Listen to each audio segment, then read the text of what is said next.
ওরা সবাই এসে গেছে কোচি করে। কাশনবিশ। Yes sir. 15 মিনিটের মধ্যে এই স্টেশন আমার খালি চাই। 15 মিনিটের মধ্যে? এত তাড়াতাড়ি স্যার? একটা স্টেশন খালি করতে হবে। প্রবলেমটা কোথায়? না না, মানে এত প্যাসেঞ্জার। অল্টারনেটিভ ব্যবস্থা করো। যাদের তাড়া আছে তাদের ফ্লাইটে পাঠাও, যেখানে ফ্লাইট নেই সেখানে গাড়ি দাও। দরকার হলে রেলওয়ে মিনিস্ট্রিতে ফোন করো, স্টেশন মাস্টারকে বোঝাও, টাকা দাও। ঠিক সময় যদি কাজে না আসে তাহলে এতগুলো টাকা দিয়ে কি হবে আমার? খাসনবিশ, এই মিটিংটা আমার কাছে ভীষণ important. This meeting is very important to me Khasnabis. যে কোনো কস্টে এই স্টেশন আমার খালি চাই। Do you get it? Yes sir, I do.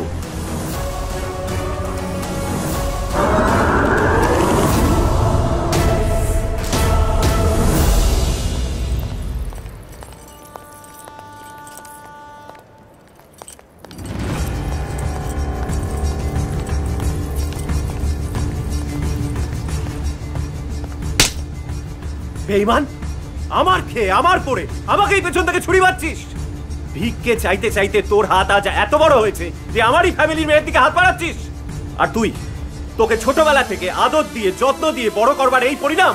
একটা ড্রাইভারের সাথে তুই পালিয়ে যাচ্ছিস। ঠিক, ওর হাতটা ছাড়, ওর হাতটা ছাড়, ওর হাতটা ছাড়, ছাড়। ভালো করে দেখুন স্যার, হাতটা আমি ধরিনি। আমার মুখে মুখে তর্ক করছিস, তোকে আজ আমি শেষ করে দেবো।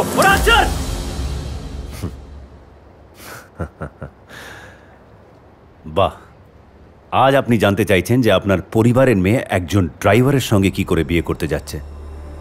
আর একজন কোটিপতি বাবা, সে তার মেয়েকে জিজ্ঞেস করতে পারে না যে সে সামান্য একজন উকিলের সঙ্গে কি করে বিয়ে করলো।